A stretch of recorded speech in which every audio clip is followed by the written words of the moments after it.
لا هرجيهم دبن سبعة طبعا بخير بيت وما شبان وجهدارين وين هجا دمجمر حفته صبية ودما پایتخت الهولره دوباره روز باشه واجه کردستان 24 دست به دیگه وقتی می بچندین بابتون جارن بالکیش ام ویدم جمره دگل هفدوه در باز دکن دو بابتن گریدای تندرستی مروف ورزش و آماده کرنه کومت گل دو مهوان جواز دو جهید جواز فان هر دو مجارن بدنا بحث کرنج بلیوه که جیم چندین زانیاری و بابتن جواز هنه کومه ببدوره بشوپینن وقتی میجی دست بکمه به کرتانوچه که دست بکن کرم کن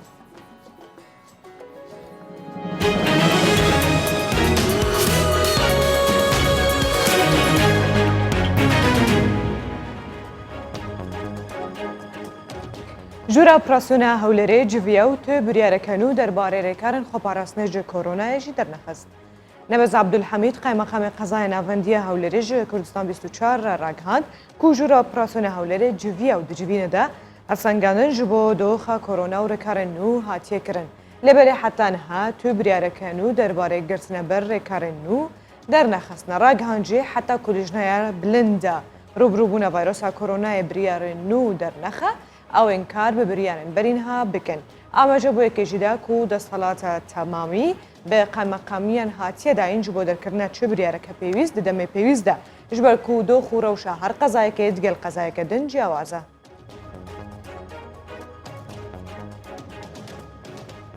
لآلیه کی دنی رو هلبجارتنین پارلمانتوی سوریه بروده چنو صندوق هلبجارتنن لروجاوای کردستان نایندانین.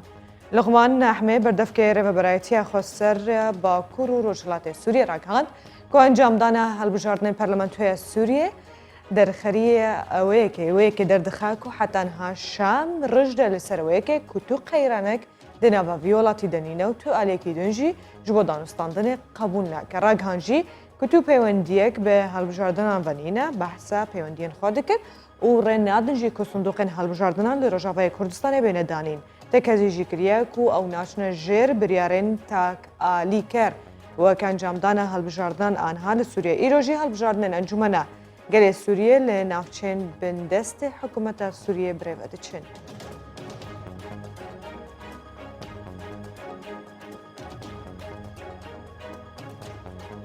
لیل آلیکیدن دو تقین لشامجی رودابون و دو کس بونه قربانی. آژانس فرمیه سوریه جی بلافکریه که دو تقین لنزیکی مزگفته انس بن مالک لنافچه نهر عیشه لدمشق رودای و جبروی که جی جبروی تقینه کسی که جیان خواجه دست دایه و کسی که دنجی بریندار بویا. لگور زانیاریان افتقین لریا بریا بومبک چاندی هاتی انجام دان حتی هاجی تو گروپک آن آلیکی برپرسیاریتی خواه درباره وی تقینه رانگهاندنه. افتقین ددمه کدیا کو ایرو هلبجاردن پارلمانتوی سوریه بروده چن و کو برینها معامجه بکری.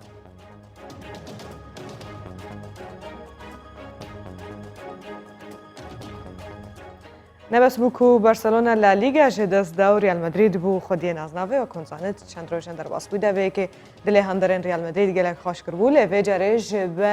بر زبون رجای توشبون به ویروس کرونا جارکدن بارسلونا حتی کرانتینه کرن.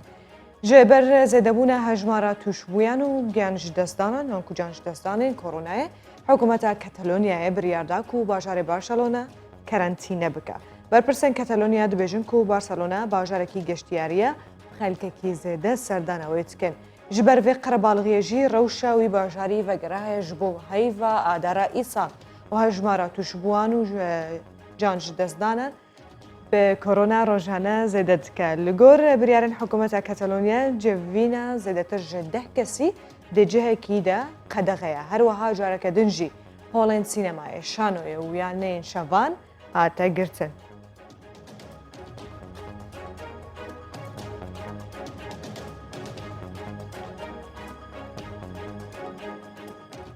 سرکومار ایرانی را دیگینه که حتی انها 25 میلیون کس لولاتی وینه توشی ویروس کرونا بونه. حسن روحانی سرکومار ایرانی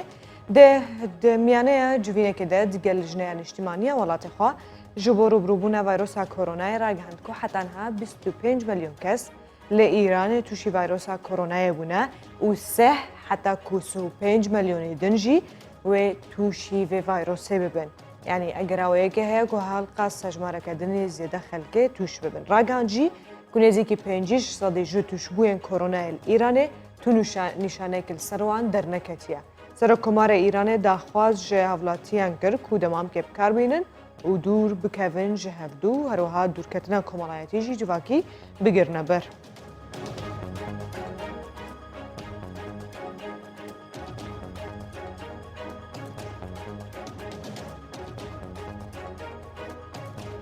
ما کردگی چه نوچه شپان در هاجی میشه نو بابتون جارم کن.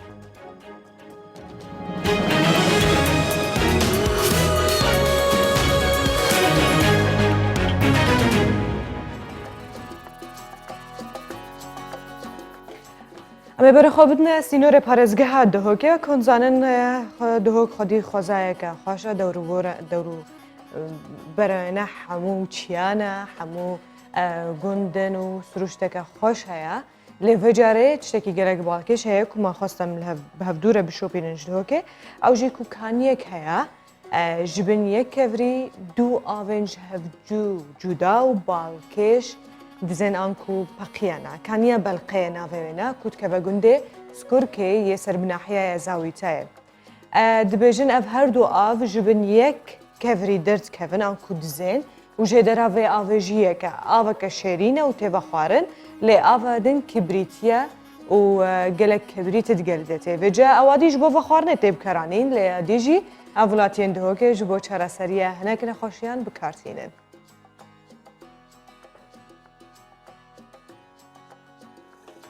آوکا تازی و زلال جبن وی کفری کانیه که دو آون جک جداد زین دنافبرا مودا که گلک کم دا دو آون جهف جدا جه ایک جه درد هن که یک آوکا شرین و کر و خارنت هید آوا دنجی ماده این کبریتی دناف دانو و خارنوی جیاب زحمته اتناف برا 5 سانتیما حتی 10 سانتیما دو آف بن یک کفر در کفن و پرخی و آوا که کبریتیه یا گرماوه آوادی یا شیرینه آوا شیرین صناهی تتوخارن چه هاولاتی بن چه خلکی گندی بیتن بس آوا کبریتی اگه خلکی گندی نبید خلکی که بیانی نشب صناهی و آوه و خون بن یک کفر اف آوه در کویتن هر ساکو گلک هاولاتی جی سردان آویرت کن و گشتیار و سردان خلکی گندی مروفت خلکی گندی تنویره و آوه ود خون کو آوا که غریبه هروسا کو آوا کدیجل وره هد بجنا آوا گرماوه و آوا گرماوه جی کو کرکه کارشت دهیا کارتین لشه خو درکتنا دو جورن آوش بن وی بری بالا ولاتی و گشتیاران راکشایه او روژانه هجمارکا زورا ولاتیان قستاوی جهی دکن بشک جو ولاتیان جی و آوا کبریتی وکه چاره سر جبوی هن نخوشین مینا حساسی و پرسکاو هن جورن دن نخوشیاب کارتینن اف آوا گرما و تب کارینان بو حساسی ها لشی گلک ود خون یا باشم گردی بو گلچیز کا واتشتا و گلک جی بو حساسی ها لشی بکارته چنه تدا کرکه کد بینی دهد لشه خودن چنه بر حتا وید فتره که جاره کدی لشه خود پیت شونو بو واتشتا باشه و دورت بابو با پیرت مده ها بافتشتا حتی نکجی عالم ها بیانی تید ید گندی استعمال کن و هر یعنی عالم استمر تینه واره سر و آوا اف دو جورن آوین تازیل تانیشتا یک در باز دبن جوانی و خشیکا دن دای سروشت جوانی و دوره دبیجنه و آوه کانیا بلقه اف کانی دکه و گند سکرکه یا سرب نحیا زاویتهی لپارزگاه دوکه مصر محمد کرسام 24 دهوک لالی که دن گروپا که ورزشوانان هیا که هر یک جوانا تمنکی وای جواز هیا هر صبح دنوا پارک آزادی لباشار اسلامانی سپورت کن نوان دجی ورزشکارک هیا که تمنیمینه 74 ساله اف 12 ساله به بردامی و به وقتیان ورزشید که او دویجه از گلکی حجلاش خود که و از ناخازم جو ورزش دور بکبم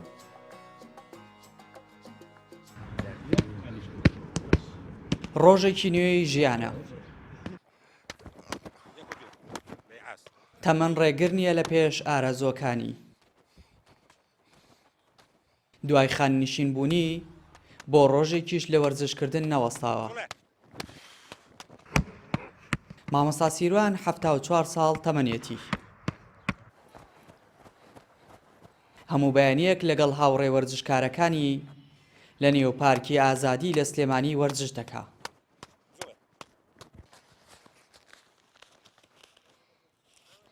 بەردەوام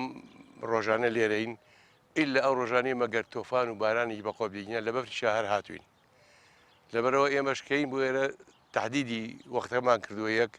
دومین تهدیدی ئەوشمان کردووە کە چی ئەکەین لە پێشە. دوای ڕاکردن و جوڵە سەرەتاکان دەست بە یاری کۆنفۆ دەکا.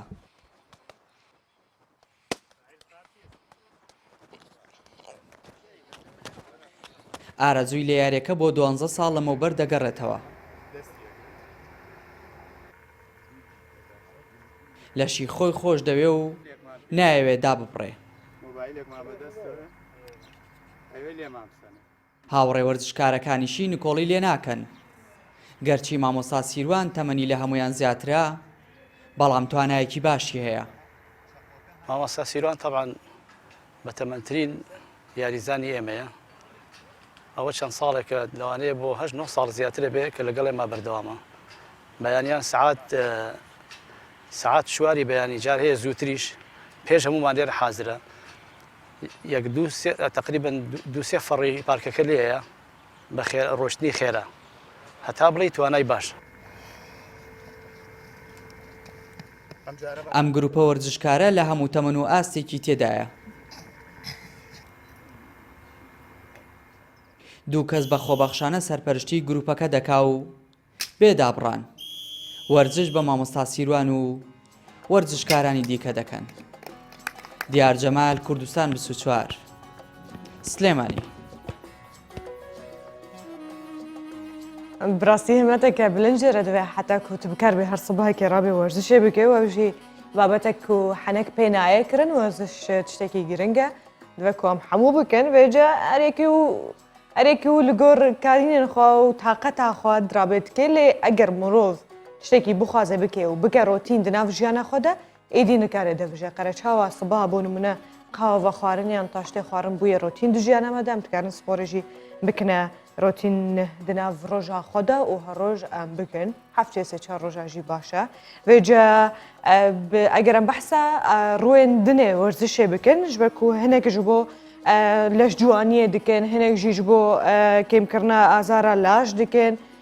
بتایبەتیژی کابۆک ئەم کۆ ئەژنۆ ئەمێ vê mijarê bidine behezkirin digel rahênerê werzişî Amed ئێستا دەڵێ ئامەد نیمۆنیە تێنە گەیشتوە ئێستا پێدان دەڵێ مەبەستم چییە دیار بەکر ئۆنیە ڕاهێنەر دیارە نەبێ باویژی بکرە بەڵام کەناوەکەی تۆیان گوت گوتیان دیار بکرەوە و شارەکەی کورسان گوتم پێی دەڵێ ئامەد لە ناو بەڕاوەکە بزانم ڕیاکشنی چۆن دەبێ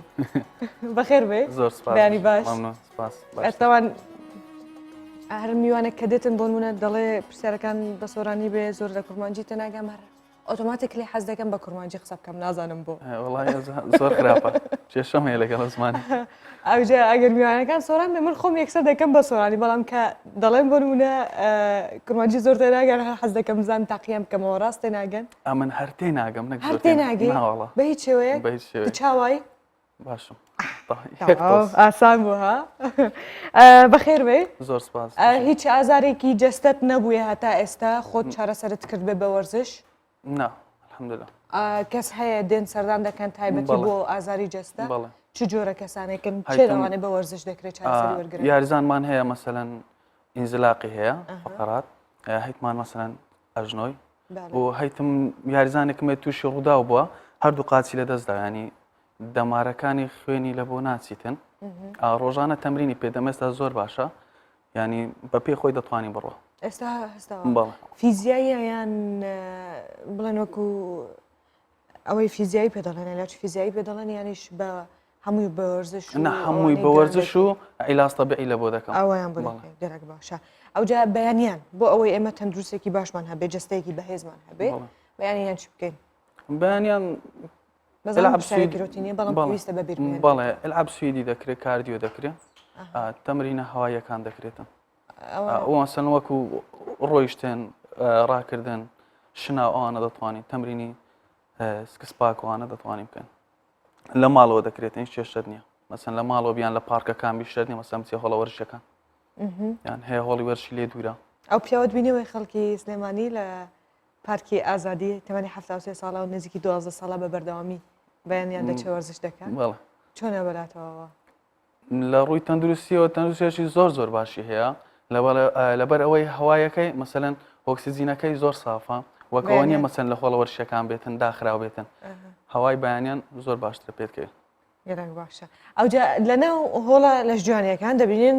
زۆر یاریزان هەیە یانی شەو خەڵکانەی کە سەردان دەکەن تووشی پێکان دەبن هۆکارەکەی چییە؟ هۆکارەکەیەوە کە دێتن دەست بە وەرزش دەکا پێش وەختە خۆی ینی ئەحمایەک ناکە جسمی گەرم دابێت لەشی گەرم دابێت تاکوی تووشی سابە نەبێ یەکسەر دەزەکاتە وەزنی قڕس تووشی سابۆ شتیوا دەبێت زۆربەی سابەکانی ناو هۆڵەکانی لە ژوانی چین بەعام شانە شانە بەعام ئەو ئەوانەی کە فوتبۆل دەکەن بەعام قاچەوە نییە قاسە بەڵ چۆن چارەسەر دەکرێت گەر تووشی پێکان وڵی عیلاچێ مەسەن هەم بە تەمرین دەتوانی هەم دەتوانی مەسەن ئەگەر بە تەمرین چانە بوو یان بە ئیسراحەت چانە بوو ئەوە جای ئیسراحەتی دەدەیە ئەگەر بە ئیسراحەتەکەی چانە بوو تەمرینی پێ دەکەی بە تەمرینەکەی چانە بوو ناچارە بستێتە لای دکتۆر لە لای دکتۆر عیلاج خۆی وەردەگری لەم وەزادە ئێوە چۆن بوون لەگەڵ کۆرۆنا و قەپاتکردنی جیم و هۆڵەکانی زۆر خراپ بوون چیتان دەکرد بەعام هۆڵەکان هەمووی داخرا بوو ئەوجە بۆ وەرزشکردن بۆ کوێ دەڕۆشتن زیاتر لە ماڵەوە دەکرێت ئێستام کێشەم نەبوو مەسەن شەفت و دڵ سوشتیوام هەبوودەم هەموو شتێکم هەیە بەڵام لە بۆ یاریزانانێک کە هیچیان نییە لە بۆوان ناخۆش بوو ئێستا بینیمان هونەرمەندان و هەموو کەسێک بە ئۆنلاین ئیشی کرد بەڵام منە نەمان بینی وەرزشوانێک لایف بکاتەوە و لە چەند ساعتێکی دیاری کرا و دەتەمرین بکاتن لەگەڵ خەڵکەکە بوو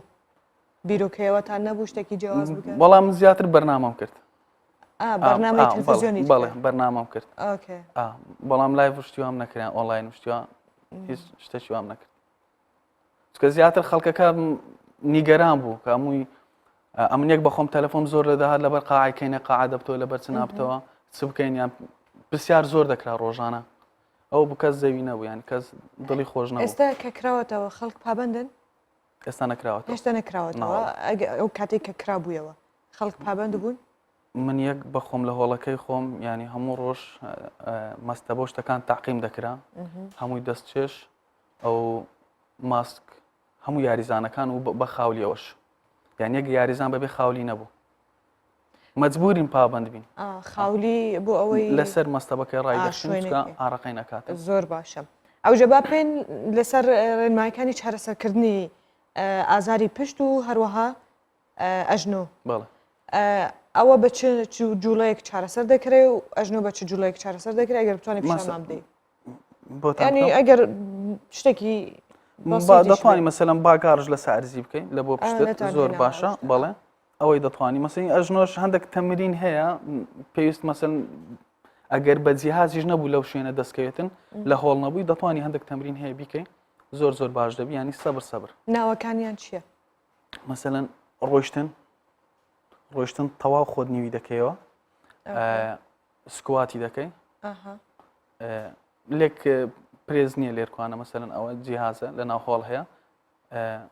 جیهازی پێشەوە هەیە سیقان ئەمامی پێ دەڵێن و سیقان خەلفی پێ دەڵێن ئەوانە لێرە نیە زیاتر لە هۆڵەکان هەیە ئەوجا ئەم تەمرینانە بۆ هەردووکی دەبێت کچ و کوڕان بەڵێ کچان و کوڕان بۆ هەردووکیان دەبێت هیچ جیازێکی نییە بەڵێ زۆر چاکە ئەگەر ئەو کەسە عملیاتی کردبێ ئەو کاتە چ دەبێت عملیات ئللا ئەگەر مەسەلەن دکتۆرە ڕێی پێ بداتن پێی بڵێتن بڕۆ وەرزش بکە ینی لە دکتۆر تەواو بێتن اینجا دەتوانانی وەرزش بکە هەیە مەسەلەن ناتوانانی یەکسەر بێتە ناو هۆڵی وەرزش ئەوەل جار دەچیت مەلەوانی دەکات دوای مەلەوانی دێتە لای یەکەم جار پێیان دەڵێن بڕۆن مەلەوانی بکەن زۆر باشە دیاربەکر ڕاهێنەرە وەرزشی گەلێک سواس کوتت گەرمن بووی بێسڵێ ئەوجا حەزەکەی پێت بڵێن دیاربەکریان بڵێن ئامەد فەرقی نییە نانە فەرقی هەیە دیاربەکەڕاوی خۆتە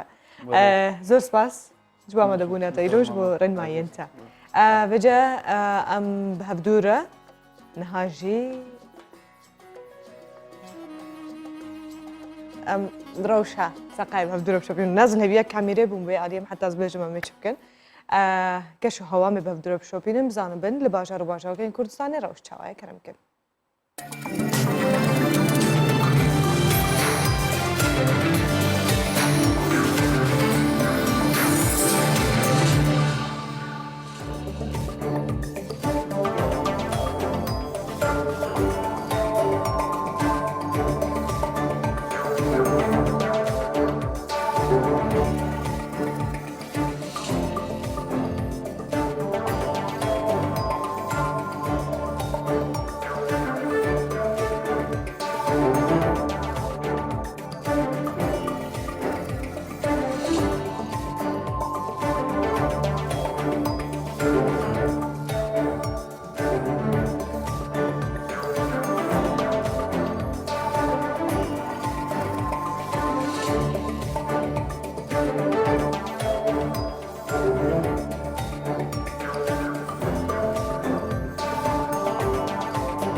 و جمعش باجار و باجارکن کردستان و جارش نزدیک و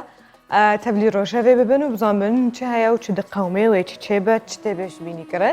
و گمان دیگه هفکارن خواج باجار و باجارکن کردستان هر با کامجم بکری و جارشیش باجار دهوکه چک در جمال پیام نرمه و دیگه مبه روش باش چک در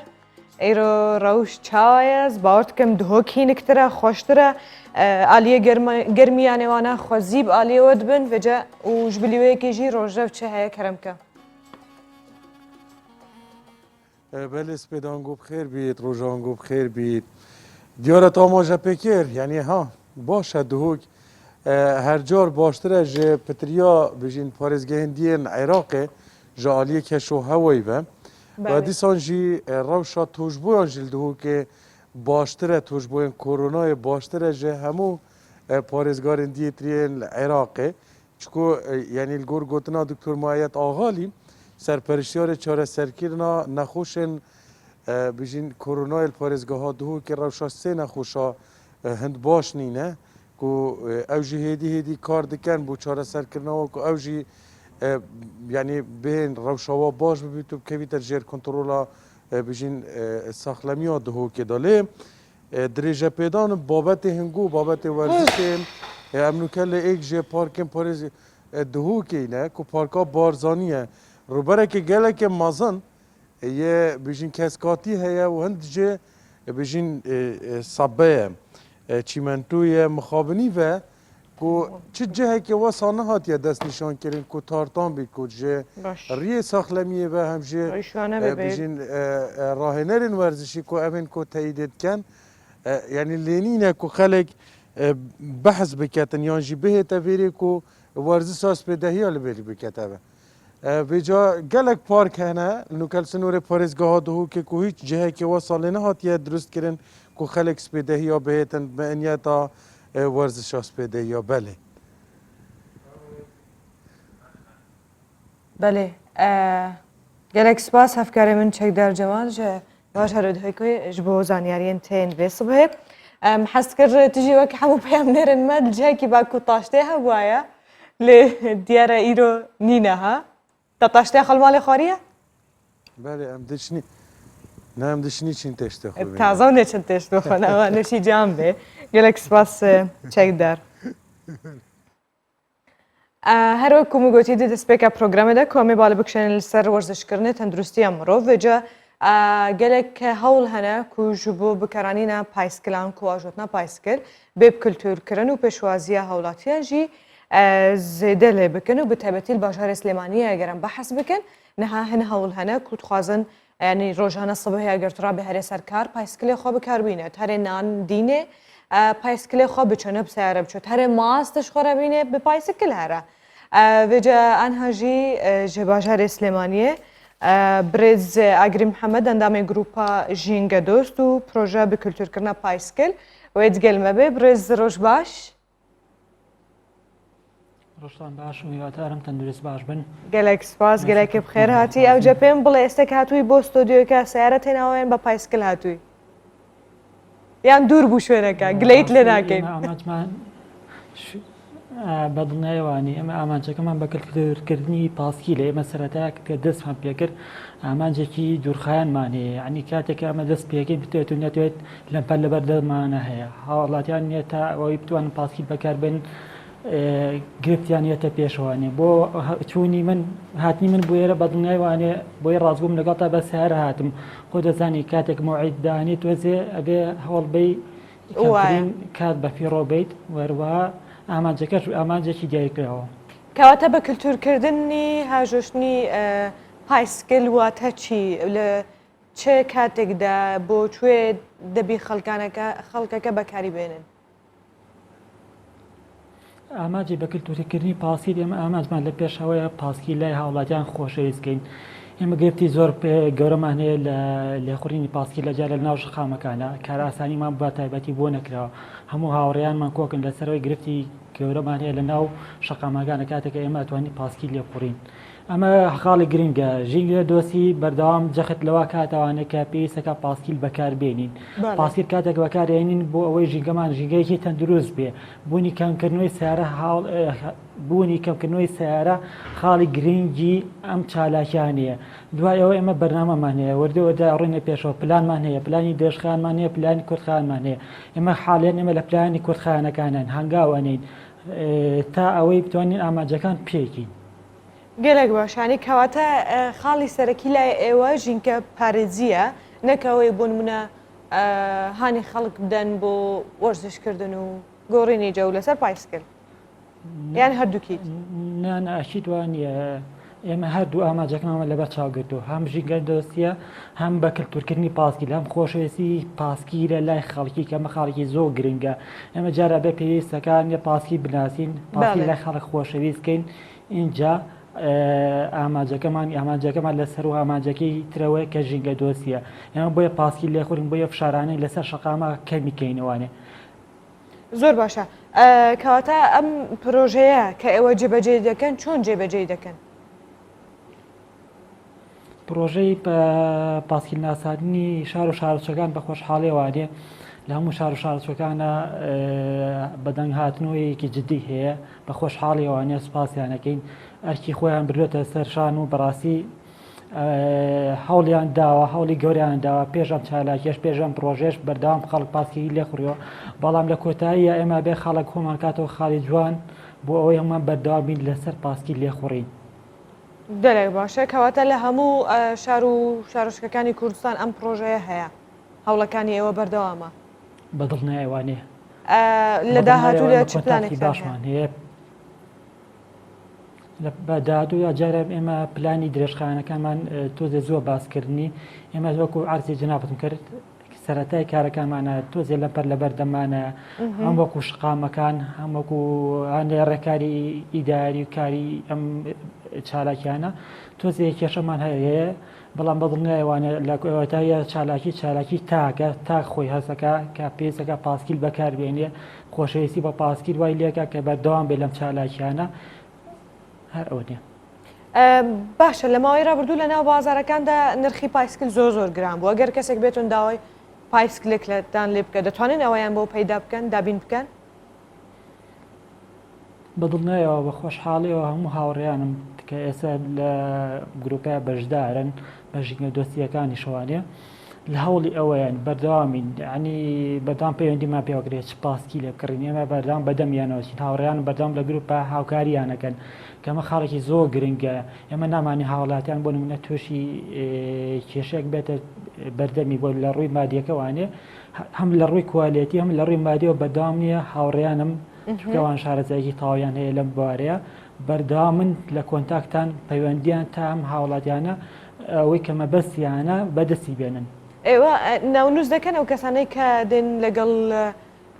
بڵێن پرۆژەی ئێوە تێکەڵ دەبن دەزانن هەژمارە ئەو خەڵکە چەندە کە پایسکلیان هەیە ئێستا و خەریکی ئەو پرۆژەیان بەداخەوە جارە زانیاری ئۆتۆمان لە بەردەستانێت چونکە ئێمە سەرەتاکە دەستمان پێکرد تقریبی بۆ 3 هەفتە گەڕێتەوانێ بەڵام پێشتر ژینگە دۆسی و ئەندامانی گروپی ژینگە دۆسی هەوڵیان داوە ساڵە لەمەوە پێشەلکاریان کردەوە بە دەوروبەری پارکی ئازادی دەگاکە ئەمە خاڵی زۆر گرنگە ینی مادوو بوون لەسەر ئەم چالاگی لەسەر ئەم پرۆژەیە لەگەڵ هاتوچۆی شاری سلێمانە بەردەوام کۆتاکتیان هەبوو پەیوەندیان هەبوو کە چۆن ئەم کێشانە چارەسەرکەن بە دەستخۆشیەوەوانێ بۆ هەموو لایەنەی پەیوەندیدارەکان بەڵام لە کۆتایی ئەمە گرفتی زۆر گەورەمان هەیە کە ئێستا بوون نەبوونی هێڵە لەسەر شەقامەکان کەمە وای کردووە نەگرفتێکی زۆر گەورە بۆ شۆفێران بۆ پاسکی سواران بێت ئاراوە من بە هیوام ئەم پەیامە بگاتە دەست لایەنی پەیوەندیدار ئەم شەقامان تازانێت کە دروست دەکرێت شەقای مسەمەتریە لە شاری سێماری یان لە شاری هەولێر یان لە هەموو شار و شارجۆکان بە هیوان هێڵکارێکی چاک هێڵکارێکی تەندروستی وەکو وڵاتانە بکرێت شوێنی پاسکی سواری جاکرێتوانێ بۆ هاونیشتیمانیانم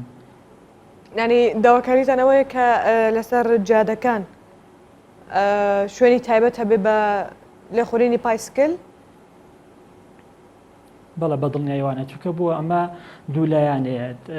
کاتێک کە پاسکی لێخوڕی بتێت و نەتێت گرفت بۆ شەقام دروستەکەی گرفت بۆ هاتوچۆی خەڵک دروستەکەی شەقامەکانمان تۆزێ لە ڕووی پاسی سواریەوە تەندروست نین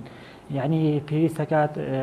چاکسازیەک لەم بابەتەیە بکرێتەوە بخاڵا بە گرنگ وەربگیرێت چونکە بۆ هەر ئێمە بینە سەر شەقام و گرفتەکان بەردەوام من ئەتوان وەڵام ئەم چالاکیانە بەرەو کاڵبوونەوەڕۆن ناتوانین بەردەوامین ینی بەردەوامبوونیشمان دەگەشێتەوە سەر گیان و جەستەی خۆمان یعنی قوربانی ئەتوانی بڵێن بین لە ڕابردووتە لە ساڵی ڕابردووتە ئەندامانی گروپی ژینگە دۆسی تووشی کێشەی گەورە بوون لەسەر ئەم حاڵەتە لەسەر شەقام کەواتە پێویستەکات لانی پەیوەندیدار بێ بەدەر ئەمە خاڵەوانێ گەلێک باشە بێگومان بهێویە سەرکەفتنێژ بۆەوە و پرۆژەیەوە ئەفکارێ نووسە درۆژێک و دوێدە ناگهنە ئامانجاخوا کاتی دەوێ هەوڵدانی بۆی دەوێت بۆ ئەوەی بە کللتورکردنی پایسکل بە تەواوەتی بچێتە ناو کۆمەلگە زۆر سپاس برێزاگرین محەممەد ئەندامێ گروپە ژینگە دۆستی و پرۆژەیە بە کللتورکردنا پایسکلێ ژێ باژارێ سلێمانیەش نەفستە دوێنمە تە دیگەلمە بووی وێجا لە ئادێکی دن ئەگەرم بەحسا ڕەوشان هاگرن بێگومان دوێژن دەمان ئەوە سپی نۆرمالم بکارتێنن ڕێگرین 95% دیگرەش هاتنە ڤایرۆسە کۆرۆنایەش ناو بۆ ناو جەستە لاشە مرۆڤ لێ دەمام کەک برژەیە 99% کۆرۆنایەش ناو دەبە زانایەن زانینگەها چۆرێنسۆل کەنەدا دەمام کەکە نوێ دروستکردنا و ڕادگهێنن کو ئەف دەمام برژەیە 99% ڤایرۆسە کۆرۆنایەش ناو دەبە ژبەر کوور و پۆشکەوێ هەیە یاش دەرڤەڤە ئەvê دەمام کەن و بجۆرێک و هاتیە نخماندن و کارینە نوێیەکە هەیە و بتێمترینمەوە ڤایرۆسە کۆرۆنای ژنا ببە نرخێ vê dimamkê ku karînewê heye reja 99% koronayê ji nav bibe di nav bazarên Kanada $5.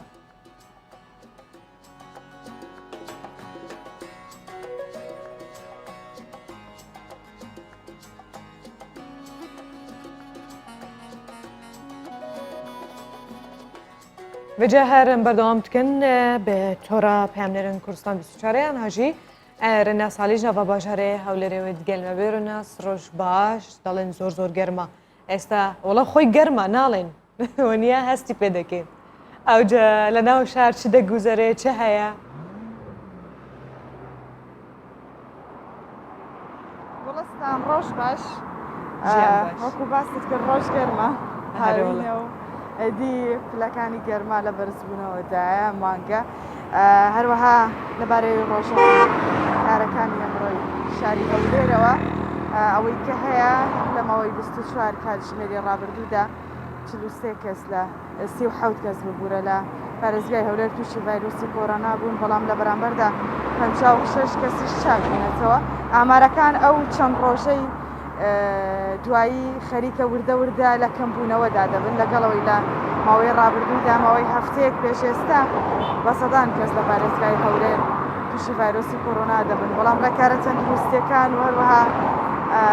پابەندبوونی ڕێنماییەکان وای کردکە زیاتر هاوڵاتیان پابەندی ڕێنمایە تەندروستیەکان بن و ئامارەکانیش لە کەمبوونەوەدا بن بۆیە بەڕێبەراتی تەندروستی هەولێر هەم ڕێکار و ڕێنماییەوە هەم داوا لە هاوڵاتیانیش دەکات کە پابەند بن بۆی بتوانرێت چارەسەری و توشبوانە بکرێتە لە نەخۆشخانەکاندا هەن گوڵستان ماوەی چەند ڕۆژێکە دەرمانێکی تایبەت لە هەرێمی کوردستاندا بە تایبەت لە هەولێر و لە سنتەرەکانی کۆرۆنا بەکاردەهێنرێت بۆ چارەسەری توشبووان. ئەمڕۆ چوارەم ڕۆژەکە و دەرمانە لە هەولێر بەکاردەهێنرێت. ئەمە سەرەتایەکی باشە بۆی بزانبی ئەم دەرمانە خۆت دەتوانێت چارەسەری توشبوانی کۆرۆنا بکە کە دەرمانەکە ڕوسیە و کۆمپانیایکی ناوخۆی دووبارە بەرهەمی هێناوەتەوە. پێکاتەکانی لەو نەخۆشخانانە یاخود لەو کۆمپانیایەوە هێنراوە و لێرە دروست کراوەتەوە و دابش کراوە بەسەر سنتەرەکانی کۆرۆنادا. وەکو دکتۆرەکان باسی دەکەن و دەرمانە دەبێت پێنج ڕۆژە تا 7 ڕۆژ بەکار بهێنرێ بۆی بزانین کاریگەریەکانی لەسەر توشبوانی کۆرۆنا چی دەبێت. ئەمە لە کاتێکدا لە کاتێکی دیکەشدا دکتۆرەکان هۆشداریش دەدەن کە ئەم دەرمانە هیچ کەسێک بەکاری نەهێنێت لە دەرەوەی نەخۆشخانەکان و سنتەرەکانی کۆرۆنا، چکە ئەمە کاریگەری خراپی دەبێت دەگەر نەخۆش بەبێ ئەوەی بەبێ ئاگاداری دکتۆر بەکاری بهێنێت لە هەندێک لە دەرمانخانەکان لە دەرەوە دەست دەکەوێت بەپێی پرۆتۆکۆڵێک کە کۆمپانیاکە پێچی لەگەڵ دەرمانخانەکاندا، بەڵام ناکرێت بەبێ ڕەچەدەی پزیشکی بەکار بهێنرێت، چکە دەرمانەکە کاریگەری لاوەکی خراپی دەبێت لەسەر ئەو کەسانی کە بەکاری دێن. وەزایدان بۆ هەموو توشبوانی کۆرۆناش ئەم دەرمانە بەکار نایەت، تەنها بۆ کەسانە بەکاردێت کە باری تەندروستیان ناجێگیرە یاخود نیشانەی قورسی کۆرۆنایان هەیە. بۆیە هەموو توشبێکی کۆرۆنا یاخود هەڵگری ڤایرۆسی کۆرۆنا بێ ناتوانێت ئەم دەرمانە بەکاربێنێ. لەبارەی ڕێکارەکانی پارێزگای هەولێریشەوە لەمڕۆوە ئیدی ڕێکاری نوێ نابێت، تەنها و ڕێکارانەی پێشووتر کە ژووری ئۆپەراسیۆنەکان بڕیاری لەسەر داوە بەو شێوەیە دەڕواتە تاوەکو 21 مانگ دوجار بڕیار لەسەرەوە دەدرێت خۆت ڕێکارەکان درێژ دەکرێتەوە یا ڕێکار و ڕێنمایی نوێ دەدرێت. گوڵستان بەلێ بێگومان دێواتەیە هەڵبەتە تافزانی بوو دەڵێن ڕێرا زۆر هەڵبەتە بەکاردێنێ و ئەم جارە بێگومانەکە بەکاربێنە. ئەفکارە من ڕێناس حالیش نامە باشارە و لێرە گەلێک سپاسش بۆتە. وێ شتێک گوتبانە دەچی گوت ڕێناس؟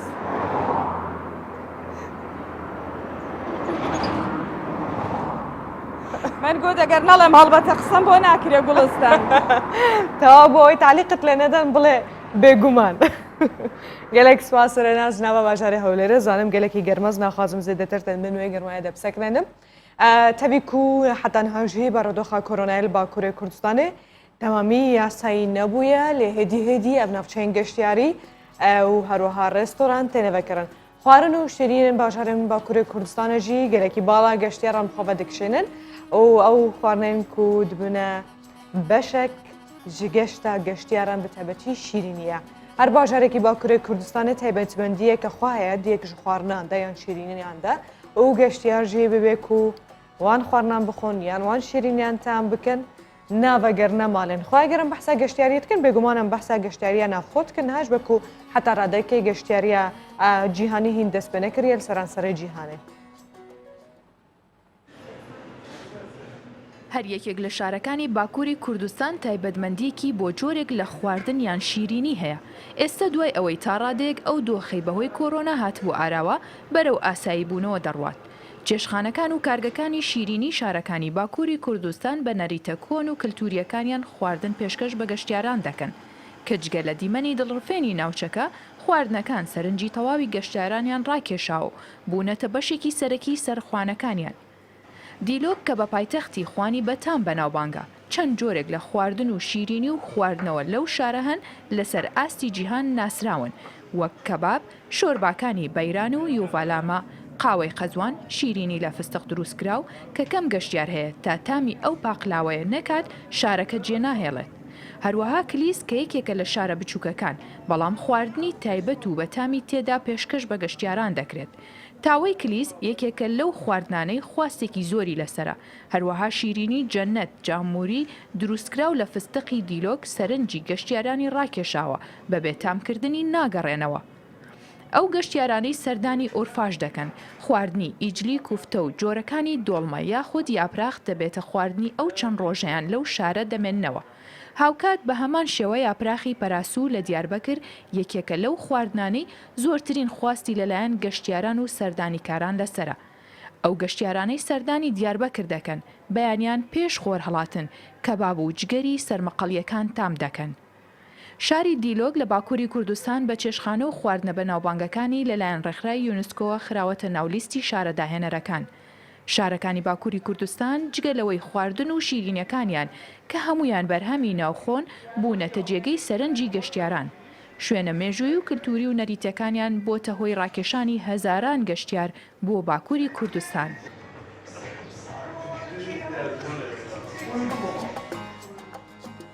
Vêce ev ji Bakurê Kurdistanê bêguman eger hûn xwarinê bixwin yan şîrînî bixwin divê hûn avê dipeyre vexwin ev tiştekî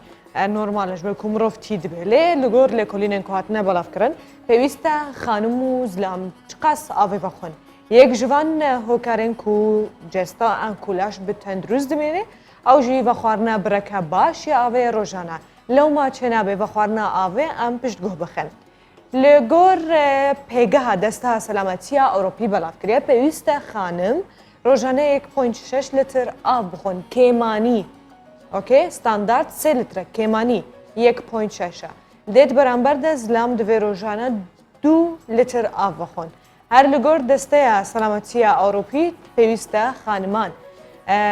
bi vê rejeya avê bi 8 kûp yanî her kûpek 200 milî bê 200 milîlîtr bê her wiha zilam jî bi 10 kûp nêzîkî ew jî 200 milî litr av vexwin. Yani yer wek ku me gotî ama ji bo yekê jî didin ku pêwîst e mirov diger herjemeke nan xwarinê bi rejeya 20 sedî av bixwe. Yani er wek ku me gotî xwarin şîrînî av lê avê bixin rotîn di nava jiyana xwe de gelek xelk hene roj derbas dibe dibe em tîhnî nabin yani dilê me naçe avên bîra avê nabin ne çaşe timî bila berç avê we bê heta ku hûn zêde avê vexwin û xwe mecbûr bikin ji ber ku pêkhateya laşiya serekî hemû ava vêce eger av tê dekên bibe zoha dibe hişke dibe nîşaneyên pîrbûnê qermîçong jî zûtir derdikevin ser dem û çawê mirov û destê mirov bi taybetî. Avê vexwin. Er em berdewam dikin di sirnûçeyên xwe ên ku me amadekirine zarokekî 6 salan dibe qaraman û her wiha xweha xwe biçûk kê ji êrişeke segekî dirinde ku vî diparêzê ev heftiya derbasbûyî de mijare germa torên civakî bû. Evî kurkê 6 saliyê Brîtanî ji ber ku xwest xweha xwe biparêze ji êrişa wî segî bi şêweyekî berçav birîn di nava rûyî de dibînin ev çend roja ser wê rûdawê de derbas bûye ji bo ku xweha xwe rizgar bike her wiha karvedaneke zêde di beramber de hebû li serê hebû. Her corek bêv çend roja her wek ku me gotî behsa wekê hate kirin û wêneyan wan hate belavkirin berî wêne û piştî wêne. Mîdyayên cîhanî jî gelek giringî vê yekê dane û her wiha azayetî û merdiye evî kurkê biçûçik derxistin. Çend roj bû me dixwastin bişopînin lê wextê me zû derbas dibû me xwastin bên newîrawe. Dice eger bira baş bê wê timî pişt bê se nedibe ji bo xwişka xwe ji xwe eger bira nebaş bê jî ez bawer nakim birayê nebaş hebin ji ber ku her kesek hicab dû dike wê baz dê û bêje xwe xwe jî baz dil pey min de baz de. Lê vî kurkî rêya yekem helbijar de ew jî ku biçe xwişka xwe rizgar bike yekem car guh nedayê de çilê bê ya giring ew bû ku xwişka wî selamet be û temenî tenê 6 sal e bêbiya selametî bê wan. Dibêjin ku dema ku baş bin behsa em jareke din bikin. برایەک خۆی دەکاتە قەڵغان بۆ خوشکە بچووکەکەی. پێش چەند ڕۆژێک منداڵێک بە ناوی برێجەر واکەر تەمەنی 6 ساڵان توانی خوشکە بچووکەکەی لە پەلاماردانی سەگێکی درندە ڕزگار بکات و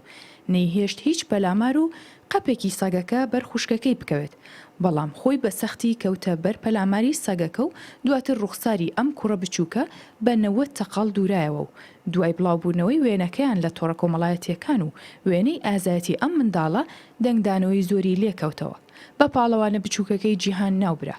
لەلایەن خۆشیانەوە بەشێک لەو ئەکتەرانەی کە ڕۆڵی پاڵەوانەکانیان هەیە پەیامیان بۆ ناردوو بە پاڵەوان ناویان برد.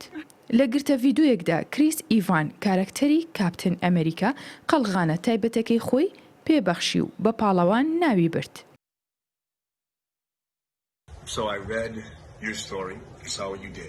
چیرۆکەکەی تۆم خوێندەوە ئەوەی تۆ کردوتە بینیم و لە ماوەی ئەو چەند ڕۆژەشدا زۆرترین کەس بینی بۆیە ئەمەوێ پێتی بڵێم بەڕاستی تۆ پاڵەوانی زۆر ئازای خۆنەویستی خوشکەکەت بەختەوەرە کە برایەکی گەورەی وەک تۆی هەیە کەسانێکی زۆر شانازیت پێوە دەکەن من ناونیشانەکەت ئەدۆزمە و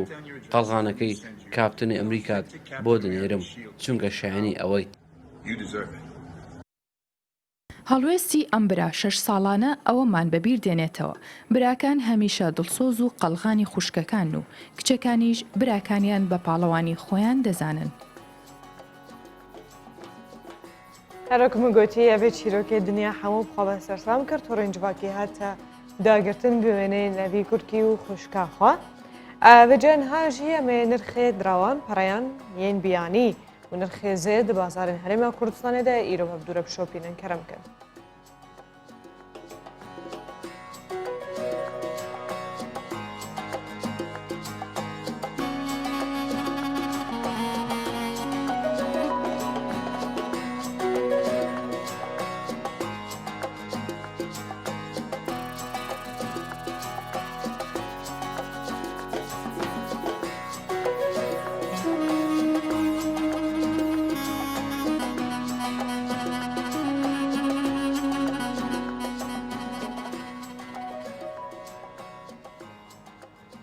گلهیا یکم کود به دما کورز هاوینه دسپرت که او کومروف گلکی خواهد ده گلکی عرقت که و جب گمانم جی گلک هکار نوین هیا تشتکی نورماله عرق کردن خواهدان لبله دما کو راده عرق کردن کو خواهدان دیگه او یکی کو او کس هست دن راحتی دیگه پیوسته به پله چهار سریه بکو سردانه پزیشکم که چند هکار کنه سدما کنه کو هادگم رو خواه بده زیدتر یک جوانجی فشار درونی استرس و هاتکه کو جسته مروف زیدتر خواه بده هر وها هر دما کو کشان کو پروبلم دغدین مروف ده هبه اویجی دیسه رجای خواهدانه دلاش مروف ده زیدت که کمبونه شکر دنوا خوینه ده و هاتکه کو عرق کرنا جسته زیده بکه دما کو مروف توشی نراحتی دبه دوباره زیدت به عرق کردن بکارانینا بشک جدرمانان باندورا خوال سر زیاد بونه خواهدانه هیا هر وها نریکیه سوره حیوانه خانمان به شوی کی نورمال عرق کرنه که خواهدانه زیدت که قلوی یک جهوکارن سرکیه دما کوچوری آنکو قلوی دلش مروف ده کمد به زیدت به اوجی خواهدانه زیدت که دلش مروف ده لگور راپورت که پیگه هیلس لاین ده لکولینه که ده در کتیا کوتره چند جور ویتامین و ماده انتیده سیستما برگریه لاش مروف به هز دکه آنها جی بشک جسود انتره می بودوره بشوپینن دیجا اکسید ده و هروها لاش مروف به هز دکه و جشر پنجه ده پارزه تره میوه که هاوینان اونها کرم دست خواه بخون هروها تندرستی دل به هز دکه و رنادا کو خوینبرن لاش مروف توشی هشکبونه ببن و هروها رجه که زده یا پوتاسیوم اتدایا کو کار لسر خصنا پستانا خوینت که چالاکیا مروف زدت که و هروها سود گلکجیش بو کو اندامن دمار مروف هیاد تره سود کوی یا باشش بو هاستو هروها جمگین مروف لو ما باش تره بخون بگمان او این کو شکر الجمعه نکارن زده تره بخون